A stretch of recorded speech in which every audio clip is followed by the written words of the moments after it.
तो हम बेटियां जो है संघर्ष के लिए पैदा हुई हैं, ये हम बलात्कार के लिए पैदा हुई हैं, हम शोषण के लिए पैदा हुई हैं।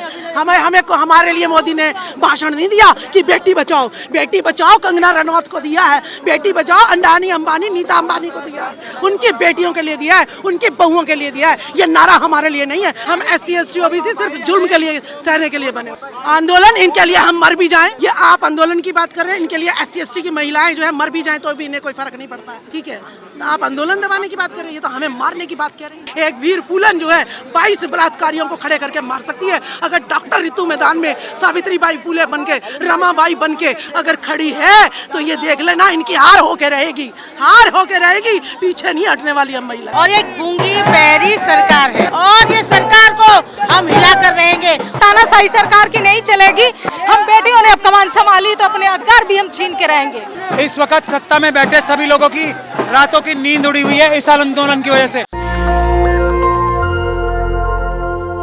नमस्कार, मैं ब्यूटी गिरी और आप देख रहे हैं नेशनल दस्तक। डॉक्टर रितु का जो धरना प्रदर्शन चल रहा है अब जो है लगातार वो बढ़ता जा रहा है। 2 महीने से ज्यादा हो चुके हैं और लगातार अलग अलग पार्टियां भी अब समर्थन देने आ गई हैं। और भीम आर्मी से आज भीम रतन जो है, विनय रतन जो है समर्थन देने के लिए आए हुए हैं। क्या कहेंगे सर, दलित होना क्या इतना बड़ा गुनाह है कि न्याय लेने के लिए महीनों तक सड़कों पर बैठना पड़ता है, बावजूद कोई सुनवाई नहीं होती है, कोई किसी को फर्क ही नहीं पड़ता, जैसे कुछ हुआ ही नहीं। देखिए, मुझे लगता है संविधान लागू होने के बावजूद भी यहाँ कुछ लोगों के दिमाग ज़्यादा खराब है, जो जाति व्यवस्था को प्रभावी करना चाहते हैं। मैं इस आंदोलन को जो देखता हूँ ना, वो छोटे बच्चों की शिक्षा से देखता हूँ कि वो यहाँ से आंदोलन इसलिए ख़त्म करना चाहते हैं। प्रोफेसर डॉक्टर रितु जैसे शिक्षकों को इसलिए हटाना चाहते हैं कि वो जो हमारी नस्ल उठ करके यहाँ दलितों क्या जो अछूतों की नस्ल उठ करके आज अधिकार मांग रही है। ये जो हो रहा है, ये आप समझते हैं कभी पहले हुआ नहीं हुआ। वो लोग हमें दबाना चाहते हैं और हम उठकर खड़े हो जाना चाहते हैं। उनको ये समझ लेना चाहिए हम RSS वाले तो नहीं है जो वो अंग्रेजों से माफ़ी मांग लेंगे हाथ जोड़ करके, वो नहीं है। हम तो बाबा साहब अम्बेडकर, उधम सिंह, भगत सिंह इनकी औलाद हैं। हम लोग जो है वो बीज हैं, जहाँ डालोगे यहाँ डाल दोगे यहाँ पनपेंगे, जहाँ डाल दोगे वहीं पनपेंगे। और आज अम्बेडकरवाद इतना प्रभावी है कि उनको हमें तोड़ने के लिए षड्यंत्र की जरूरत पड़ रही है। ये षड्यंत्र है जो हुआ है। सरकार को वक्त नहीं लगता है कुचल देने में कोई भी आंदोलन कितना भी बड़ा हो। सरकारें देखी हैं भाई, 2 अप्रैल को भी सरकार ही देखी थी, हालांकि 13 भाई खोए हम लोगों ने। यही वो दिल्ली है जहाँ पर सदगुरु रविदास जी का आंदोलन हुआ था, उनका घर जब तोड़ा गया था, 10 से 15 लाख लोग उतरे, तब भी सरकार देखी थी। और 13 पॉइंट रोस्टर पर भी सरकार देखी। देखिए, ये देश सरकार का नहीं है, देश लोकतंत्र का देश है, ये हमें समझना पड़ेगा। मैं देश के प्रत्येक नागरिक से कहता हूँ, मैं संघ के लोगों से भी कहता हूँ कि यह देश लोकतंत्र का देश है, तुम्हें समझना पड़ेगा। तुम नहीं समझोगे तो हम जैसे लोग समझाएंगे, जल्दी समझाएंगे। संघ के परेड चल रहे हैं यूनिवर्सिटी में। ये भारत की बड़ी विडंबना है कि जिन संस्थानों में शिक्षा की बात होनी चाहिए थी, जिन संस्थानों में विज्ञान की बात होनी चाहिए थी, वहाँ संघ की और धर्म की बात चल रही है। धर्म रिसर्च का विषय है, कौन किस धर्म को मानेगा ये बताने का वो नहीं है कि थोपने का। और ये थोपा जा रहा है जो यूनिवर्सिटी में हो रहा है। मांग हो रही है कि जाति हटा दो, जातिवाद खत्म हो जाएगा। जाति हटाने से कहाँ जातिवाद खत्म हो जाएगा? भारत सिर्फ दिल्ली में नहीं है ना, भारत के बहुत सारे हिस्सों में। आप उड़ीसा जाइए, आप यूपी का बहुत सारा हिस्सा देखिए, आप मध्य प्रदेश जाइए, मूछ रखने पर, अच्छे कपड़े पहनने पर और यहाँ तक कि आटा पिसवाने जाने तक पर हत्या है दलितों की। अब आप सोचिए कैसे जातिवाद खत्म होगा? कह रहे हैं जब नाम के पीछे जाति नहीं रहेगी, पता ही नहीं चलेगा कौन किस जात का है, तो अत्याचार भी नहीं होगा। मेरा नाम विनय रतन सिंह है, बताइए किस जाति का हूँ। ये महेश पहवाल जी हैं, बताइए किस जाति के हैं। ठीक, ये समझना उनको चाहिए जो नाम के पीछे जाति लगाकर गौरवान्वित होते हैं। समझ रहे हैं? हम तो फूले साहब अम्बेडकर की औलाद हैं, तथागत बुद्ध के आंदोलन को आगे बढ़ा रहे हैं, गुरु रैदास, संत कबीर, गुरु नानक, गुरु घासीदास के आंदोलन को आगे बढ़ा रहे हैं। समता समानता की बात करते हैं। आप छोटी बहन की तरह हैं। मैं ये मानता ही नहीं कि आप महिला या पुरुष हैं। मैं मानता हूँ आपका स्थान मेरे इक्वल है, हम दोनों बहन भाई इक्वल हैं। संपत्ति हो, शिक्षा हो, कुछ भी हो, जिनसे लड़ाई है वो कभी ये बात कहेंगे नहीं इक्वल है, वो हमेशा ऊंच नीच रखेंगे, महिलाओं को पैर की जूती समझेंगे। आप सोचिए, जब से ये आंदोलन की नींव रखी गई है तब से जो है एक मांग उठ रही है और लगातार लोगों के सवाल भी उठ रहे हैं कि चंद्रशेखर जी नहीं आ रहे हैं यहाँ पर, उसको लेकर नाराजगी भी है। लोग जो है तानाकसी भी कर रहे हैं कि चंद्रशेखर तो नहीं आ रहे हैं, क्या कहेंगे? देखिए, पहले दिन से सबसे पहले यहाँ भीम आर्मी की टीम एक्टिव हुई थी, चंद्रशेखर भाई की टीम एक्टिव हुई थी। अब आप एक चीज़ समझिए, कई राज्यों में चुनाव चल रहे हैं, हमारे प्रदेश की लीडरशिप पूरी यहाँ रहती है, पूरी प्रदेश की लीडरशिप, ठीक है। और सरकार पर इस चीज़ का दबाव है कि अभी चंद्रशेखर नहीं आए हैं, दबाव है। मैंने अपनी टीम को कहा जिस दिन ऐसा लगे कि आपको मुझे आना चाहिए, वहाँ कोई ना हो के लाऊंगा। चंद्रशेखर भाई का भी यही कहना है, लेकिन ये समझना पड़ेगा ना भाई, चंद्रशेखर भाई सिंगल वन पर्सन है, पूरे देश में आंदोलन से लेकर सब चीज़ें हो रही हैं, ठीक। एक पर्टिकुलर समय निश्चित नहीं है, ठीक। ये समझो, ये सब लोग चंद्रशेखर ही तो हैं जो लोग अन्य अत्याचार की लड़ाई लड़ रहे हैं। लेकिन उनके आ जाने से सरकार पर दबाव पड़ेगा इस बात को। आ जाएंगे, वो भी क्या फर्क पड़ता है, जब मर के जाएंगे। जिस दिन आएंगे सब दिल्ली देखेगी, उस दिन जिस दिन आएंगे, चिंता ना करें। कहाँ रैली होगी? रैली तो आज तक हमने एक भी नहीं की पूरे देश में, आंदोलन ही किए हैं जितने किए हैं, उस दिन भी आंदोलन ही होगा, महाआंदोलन। साफ तौर पर देख सकते हैं किस तरीके से जो है नारे सुन लीजिए, और जो गुस्सा है लोगों में वो देखने को मिल रहा है। डॉक्टर ऋतु के समर्थन में जो है ये दूर दूर से लोग चलकर आए हैं और जो है आंदोलन जो चल रहा है उसको समर्थन दे रहे हैं, सड़कों पर जो है अपना प्रदर्शन दिखा रहे हैं और पुलिस भी जो है वो तैनात की हुई है। पुलिस ये जो है दोनों तरफ जो है सड़कों के पीछे भी आगे भी चल रही हैं, दोनों तरफ जो है पुलिस लगी हुई है। और इस आंदोलन में देखिए कितनी भारी संख्या में जो है लोग यहाँ पर मौजूद हैं, बहुत बड़ी संख्या में जो है यहाँ पर अलग अलग जगह से लोग चल कर आए हैं। देखिए पंजाब से भी लोग चल कर आए हैं, निरंकारी जो होते हैं वो लोग भी चल कर आए हैं। उनसे बात करने की कोशिश करेंगे, क्या कुछ कहते हैं। तमाम लोग जो है यहाँ पर बड़ी संख्या में देखिए किस तरीके से जो है रस्सी के माध्यम से जो है नियंत्रण बनाकर चला जा रहा है। ये रस्सी देखिए, रस्सी में जो है रस्सी के अंदर अंदर नियंत्रण बनाकर चला जा रहा है। ये पूरे आंदोलन में संख्या, आपको इससे संख्या की अंदाजा आपको लग रहा होगा कि कितनी बड़ी संख्या में जो है यहाँ पर लोग आए हुए हैं और इसको नियंत्रित करने के लिए जो है लोग लग रहे हैं।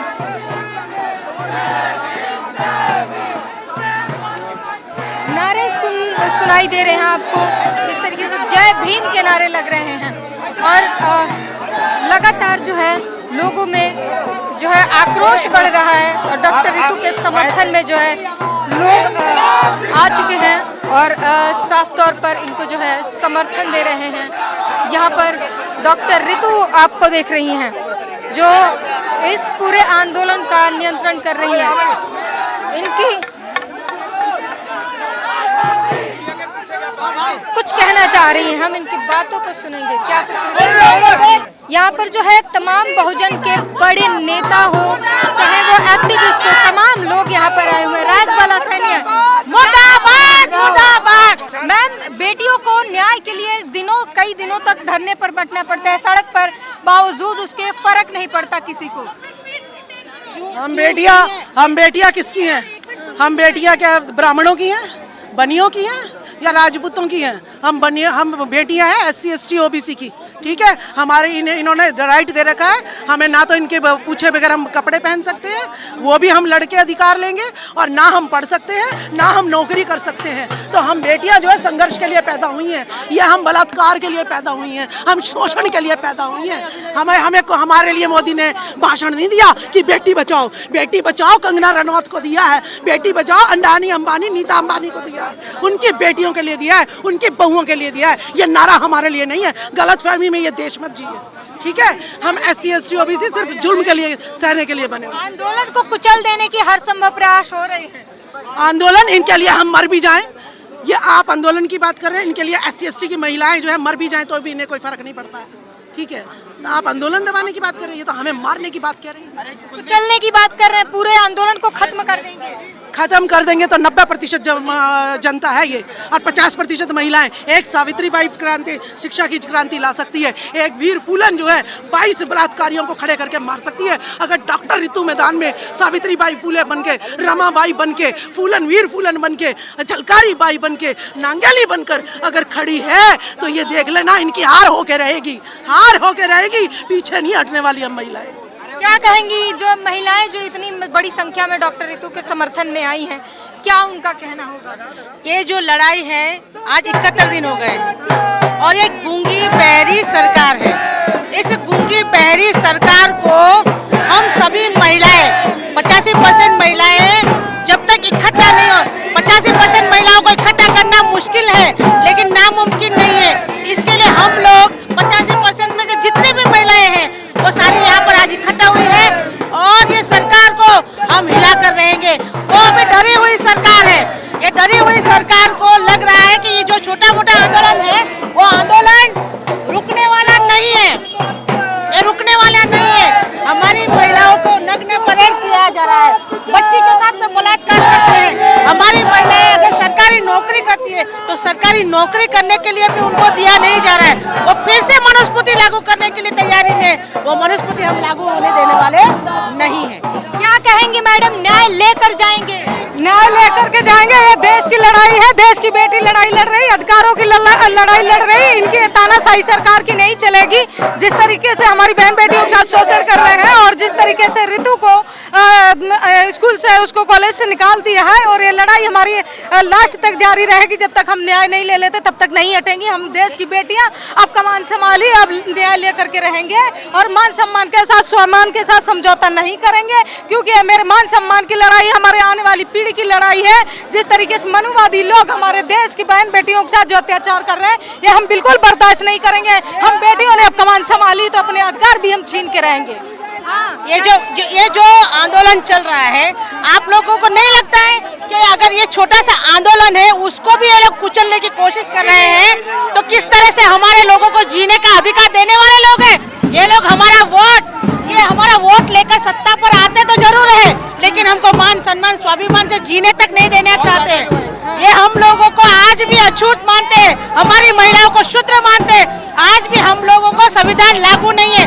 हम संविधान लागू होने के बावजूद भी हमारी ऐसी हालत है, हमको आंदोलन करना पड़ता है, रोड पर उतरना पड़ता है आज की तारीख में भी। तो ये जो सरकार है उसको हमको जल्द से जल्द उनको गिराना होगा। जब तक हम अपनी सरकार नहीं बनाते हैं तब तक ये आंदोलन रुकने वाला नहीं है। ये रुकेगा तब जब तक ये सरकार गिरेगी नहीं। ये गिराना जरूरी है, नहीं तो आपको बोलेंगे डॉक्टर रितु का जो अभी का रूप है वो देखिए किस तरीके से जो है नगाड़े बजा रही है। इस वक्त डॉक्टर रितु जो है अपने आंदोलन को संचालन कर रही है और जो है सबसे आगे जो है नगाड़े बजाते हुए जो है वो निकल रही है। कैमरामैन को बोलूँगी जरा तस्वीरें दिखाएं जो अभी डॉक्टर रितु की जो नगाड़े की तस्वीर है वो दिखाने को हम दिखा रहे हैं आपको, किस तरीके से जो है डॉक्टर रितु आगे आगे चल रही हैं और आंदोलन में नगाड़े बजाती हुए चल रही है। तस्वीरें हम आपको दिखा रहे हैं, आंदोलन की तस्वीर हम आपको दिखा रहे हैं। जिस तरीके से जो है लगातार जो है सविता रॉय पर चार्जशीट दाखिल होने के बाद भी कई दिनों से प्रदर्शन करते हुए जो है इनको 2 महीने से ज़्यादा का समय हो चुका है, लेकिन इन्हें न्याय नहीं मिल रहा है, कोई भी कार्रवाई नहीं की जा रही है। जिसके बाद जो है अब ये लगातार विरोध प्रदर्शन निकाल रहे हैं, विरोध प्रदर्शन कर रहे हैं और लगातार जो है यहाँ पर एडवोकेट महमूद प्राचा हैं जिनके नियंत्रण में ये पूरा प्रदर्शन आंदोलन चल रहा है। सर क्या कहेंगे, क्या दलित होना इतना बड़ा गुनाह है कि सड़कों पर कई दिनों से बैठा गया है, किसी को कोई फर्क तक नहीं पड़ रहा, किसी की कोई आवाज तक नहीं उठ रही? ऐसा नहीं है, फर्क नहीं पड़ रहा। इस वक्त सत्ता में बैठे सभी लोगों की रातों की नींद उड़ी हुई है इस आंदोलन की वजह से। ये एक मिशन सेव कॉन्स्टिट्यूशन का अकेला आंदोलन है जो पूरे देश में चल रहा है। इसके अलावा कोई भी आंदोलन चल नहीं पा रहा है, ये इसकी बड़ी सबसे सफलता है। हम उन सभी लोगों से गुजारिश करते हैं जिनको NFS घोषित किया गया है वो आए यहाँ ज्वाइन करें। हम सब एनएफएस को कैंसिल कराएंगे, हम हर एक बैकलॉग को भरवाएंगे, लेकिन हमारी गुजारिश है यहाँ लोग आए। तो आप अरे नहीं, हम लोग प्रदर्शन कर रहे हैं ना, कुछ नहीं होगा। हमारा जो मिशन सेव कॉन्स्टिट्यूशन का प्रोटेस्ट होता है वो पीसफुल होता है, वो संवैधानिक होता है, किसी की कोई ताकत नहीं है जो इसे खत्म कर सके। आप लोग आए और न्याय लें, आए इसे आपने साफ तौर पर एडवोकेट महमूद प्राचा को सुना, जो है इस पूरे आंदोलन को नेतृत्व कर रहे हैं। और ये आप जनसंख्या देख सकते हैं, कितनी बड़ी संख्या में जो है यहाँ पर लोग आए हुए हैं यहाँ पर जो है। और लोगों की संख्या देखकर आपको अंदाजा लग गया होगा यह आंदोलन कितना बड़ा, दिन पर दिन जो है यह आंदोलन बड़ा होता हुआ जा रहा है। और साफ तौर पर इनका कहना है कि न्याय लेकर ही जाएंगे, न्याय लेकर ही हट जाएंगे, यहाँ से हटेंगे। ये जो है तमाम लोग अलग अलग शहरों से आए हैं और डॉक्टर ऋतु को समर्थन दे रहे हैं। और डॉक्टर ऋतु अपने धरने पर जो है आगे आगे चल रही है, सबका नेतृत्व करते हुए जो है नगाड़े बजाते हुए जिस तरीके से वो शेरनी की तरह आगे बढ़ रही है, वो तस्वीरें दिखाई हमने आपको। पूरी बातचीत पर, ये पूरे प्रकरण पर अपनी प्रतिक्रिया जरूर दीजिए। कैमरामैन आशीष के साथ ब्यूटी गिरी, नेशनल दस्तक। नेशनल दस्तक की आपसे गुजारिश है कि अगर इसको बचाना चाहते हैं तो नेशनल दस्तक को सब्सक्राइब करने के लिए रेड कलर के सब्सक्राइब बटन को दबाएं, फिर बेल आइकन की घंटी दबाएं। नेशनल दस्तक को बचाने के लिए बहुत जरूरी है कि हर खबर को शेयर करें, लाइक करें, कमेंट जरूर करें।